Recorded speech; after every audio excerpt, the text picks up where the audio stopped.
Bonjour à toutes et tous. Aujourd'hui, on fait un petit exercice. On passe aux applications du premier principe aux transformations du gaz parfait. Et en particulier dans cet exercice, on va discuter de la première loi de Joule, des transformations isothermes et monothermes. Allez, à tout de suite sur la tablette. Alors, dans cet exercice, nous allons traiter des applications du premier principe aux transformations du gaz parfait, et en particulier à deux types de transformations, la transformation isotherme, la transformation monotherme. Alors, les prérequis pour traiter cet exercice sont évidemment quelques connaissances sur le gaz parfait, avoir regardé et lu tout ce qu'on a fait déjà sur le premier principe, ainsi que les applications aux transformations du gaz parfait. Alors en particulier, vous pouvez reprendre ce qu'on a déjà vu sur la transformation isotherme qui nous sera très utile ici. Donc si je reprends l'énoncé de cet exercice, on vous dit qu'on considère n mol de gaz parfait enfermé dans un cylindre qui est fermé par un piston. On veut calculer le travail et la chaleur échangés lors de la détente de ce gaz parfait depuis un état initial 1 qui est sous 1 bar 1 litre à 298 K à un état 2, 0,5 bar 2 litres et 298 K. On vous dit que le piston est initialement bloqué. Alors la première chose à faire, c'est de décrire ceci comme une transformation et de préciser dans les bonnes unités tout ce qui vous est donné, de bien traduire les données. Donc vous avez n mol de gaz parfait. Voilà, donc ici vous allez avoir vos n mol de gaz parfait qui sont sous un état T1, on vous dit 298 K, c'est déjà dans les unités SI, je ne change pas. P1, on vous dit 1 bar, donc ça, vous le convertissez, ça vous fait 10 puissance 5 pascal. Et vous avez V1, le volume initial, 1 litre, c'est-à-dire 10 puissance moins 3 mètres cubes. Et vous avez ce système qui passe à un état 2, donc vous avez toujours vos n mol de gaz parfait qui sont à une température T2, 298 K, une pression P2, 0,5 bar, donc si vous le convertissez en unité ici, ça vous donne 0,5 10 puissance 5 pascal, et un volume V2 égale 2 litres. Donc on a bien une détente de 1 litre, c'est-à-dire 10-3 mètres cubes, à 2 litres de 10-3 mètres cubes. On voit que la pression a diminué. Par contre, on voit, bon, c'est le principe, on a une transformation, on a une transformation qui se fait à température identique. Alors, soit la température est constante tout au long de la transformation, et auquel cas on aura une transformation, on va dire, isotherme, soit la transformation se fait, la température peut varier au cours de la transformation, mais la température initiale est égale à la température finale, et auquel cas on aura une transformation monotherme. Donc dans la première question, on vous demande de calculer le travail si cette transformation est réalisée de façon isotherme avec une variation très lente de la pression, de sorte que la pression extérieure est égale à la pression à l'intérieur de l'enceinte à chaque instant. C'est-à-dire qu'en fait, on fait notre transformation de façon réversible. Le piston est relâché lentement. Je vous ai dit, on parle de transformation quasi statique.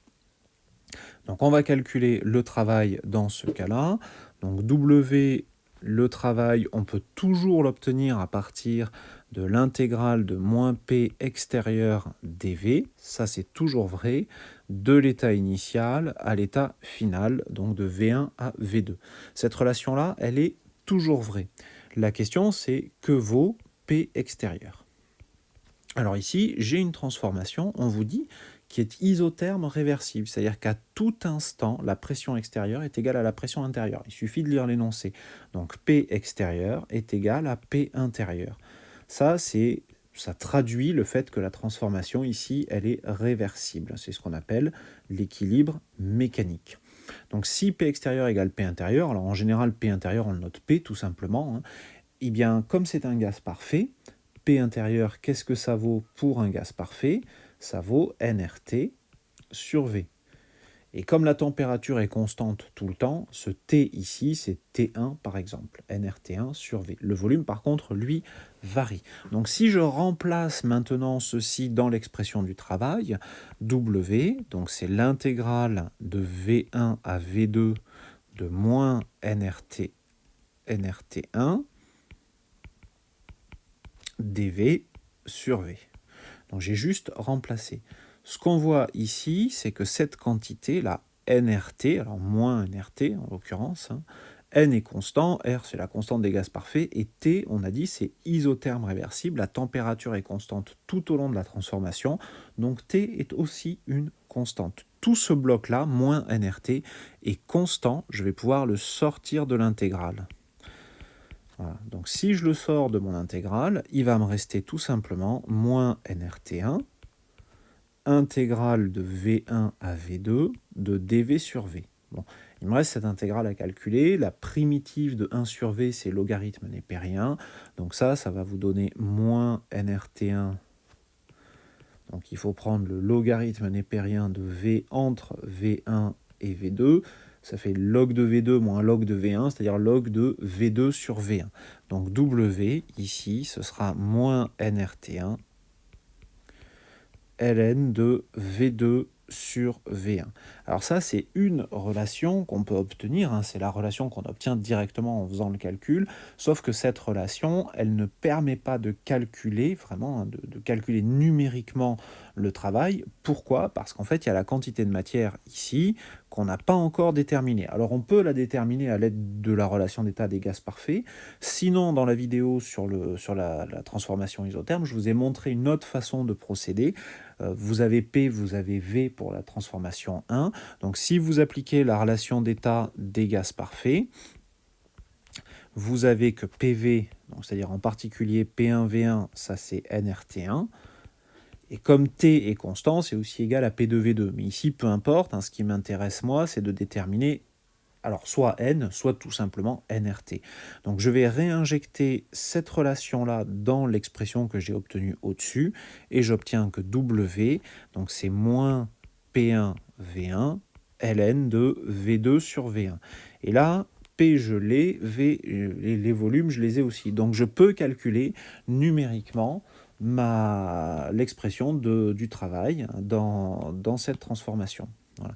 Donc cette relation-là, elle permet de déterminer l'expression, la valeur numérique du travail. Donc je fais l'application numérique.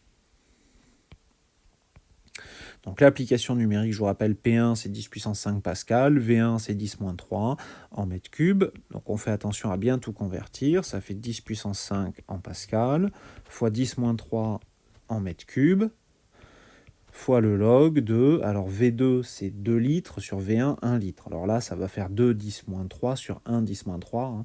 Les 10-3 vont se simplifier, mais c'est pas grave, je les laisse quand même en mètres cubes sur 1 10-3 en mètres cubes. Voilà.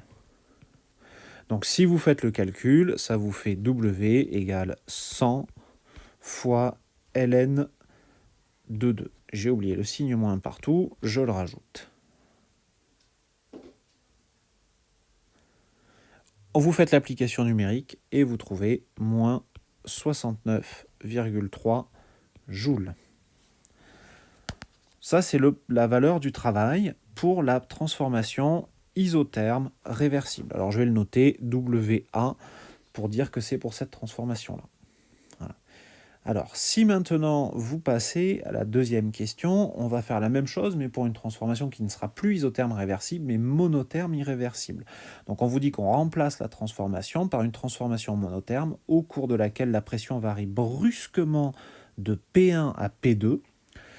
Donc le piston est relâché brusquement, et on attend, en fait, une fois qu'on a fait ça, la pression à l'extérieur est d'un seul coup relâchée et on attend que le système s'équilibre tout seul. On attend cette équilibration, mais on ne le fait pas à l'équilibre mécanique. On a tout de suite imposé P2 égale P extérieur, égale constante, puisque c'est l'état final, et on attend que le système arrive à l'équilibre sans trop savoir ce qui se passe dedans. Donc en fait, dans cette transformation-là, si vous voulez calculer le travail, donc c'est toujours pareil, c'est moins l'intégrale de V1 à V2 de P extérieur dV. Cette relation-là, elle est toujours vraie. La question, c'est toujours la même, c'est que vaut P extérieur? Bien ici, pour la transformation irréversible,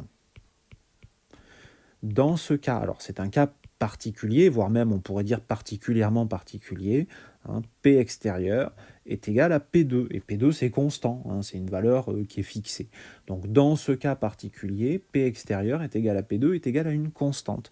Donc si je remplace dans le calcul de mon travail, W c'est moins l'intégrale de V1 à V2 de P2 dV, donc ici P2 est constant, je peux le sortir de l'intégrale, et je vais donc obtenir la relation suivante, moins P2, intégrale de V1 à V2 de dV, et ça, bon, bah, ça fait l'intégrale, enfin l'intégrale de 1 dV, c'est V2 moins V1. Donc ça va vous donner moins P2, V2 moins V1. Là, je connais la pression, je connais les volumes, je peux calculer le travail à partir de cette relation-là. Je peux calculer numériquement le travail à partir de cette relation-là. Donc je ne vais pas plus loin. Donc que vaut W? Je fais l'application numérique. W, donc ça vaut moins, alors P2, on a dit qu'on faisait une détente, c'est moins 0,5 10 puissance 5 donc en pascal, hein, multiplié par V2, c'est-à-dire 2 litres 2 10-3 mètres cubes, moins V1, 1 10-3 mètres cubes. Voilà. Donc vous faites l'application numérique. Ici, ça va vous faire 0,5 10 puissance 5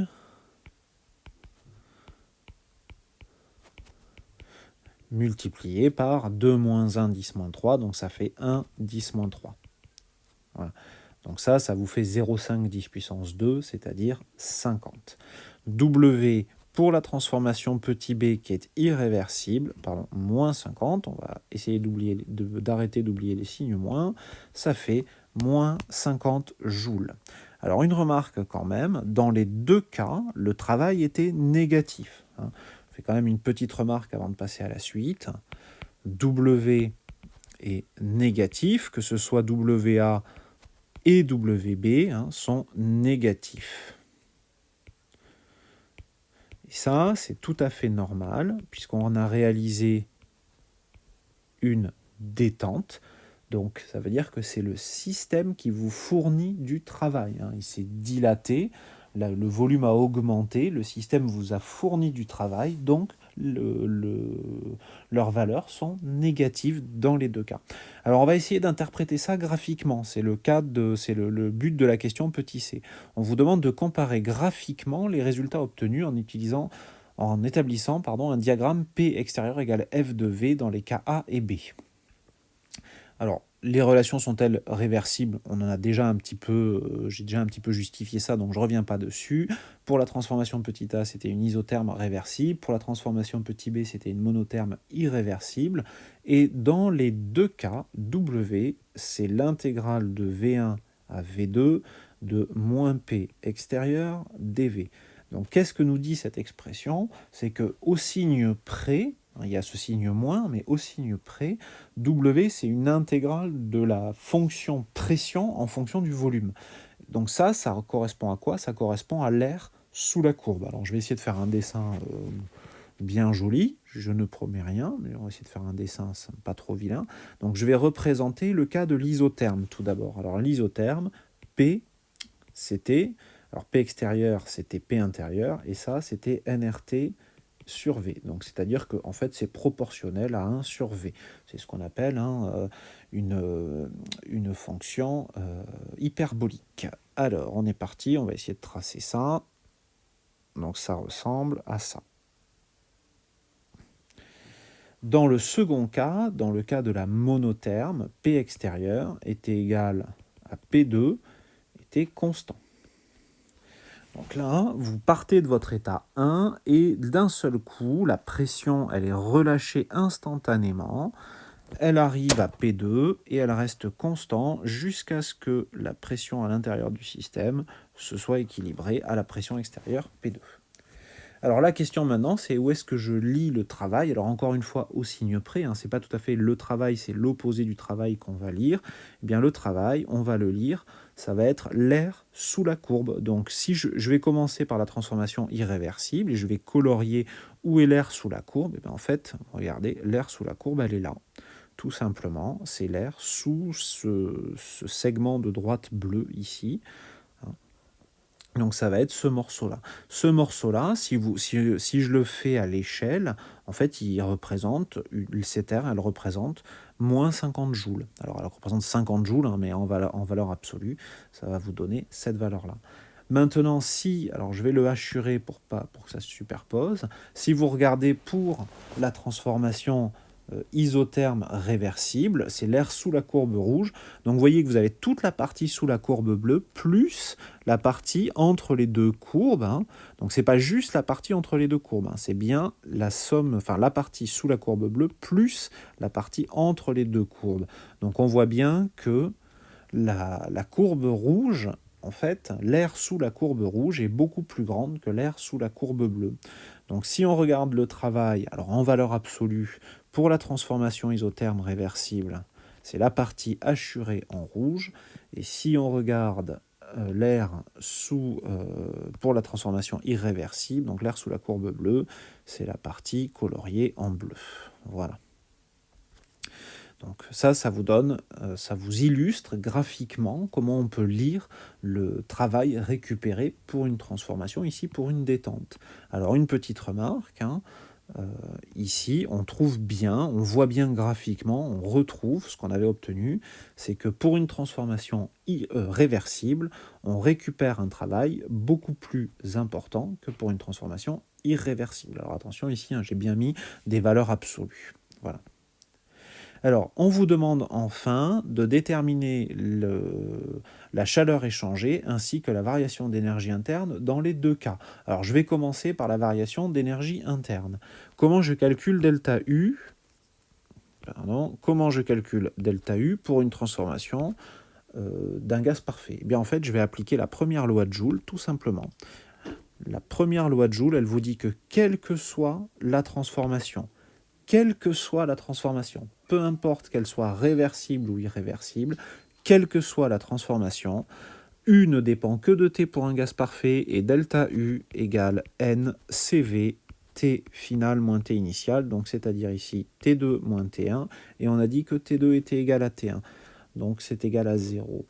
Que ce soit pour la transformation réversible ou pour la transformation irréversible. Alors une autre façon de le dire, c'est que U est une fonction d'état. D'accord, U est une fonction d'état du système. Qu'est-ce que ça veut dire? Ça veut dire que U ne dépend pas du chemin suivi. U ne dépend pas du chemin suivi. Ça, c'est très important. Ça veut dire que peu importe la transformation que vous faites, dans tous les cas, delta U ne dépend que de U final et U initial. Peu importe que la transformation ait été isotherme réversible ou monotherme irréversible, et comme U ne dépend que de T et que la température finale est égale à la température initiale, delta U égale 0. Si j'applique le premier principe, delta U égale W plus Q. Ça, c'est vrai pour les deux transformations. Comme delta U est égal à 0 pour les deux transformations, dans tous les cas, donc vous avez QA qui sera égal à moins WA et QB qui sera égal à moins WB. Je ne remets pas les valeurs numériques, hein, c'est moins 69 et moins 50. Donc ça vous donnera QA égale plus 69 et QB égale plus 50 en joules. Donc vous voyez que U est une fonction d'état, donc delta U égale à 0 pour les deux transformations, réversibles ou irréversibles.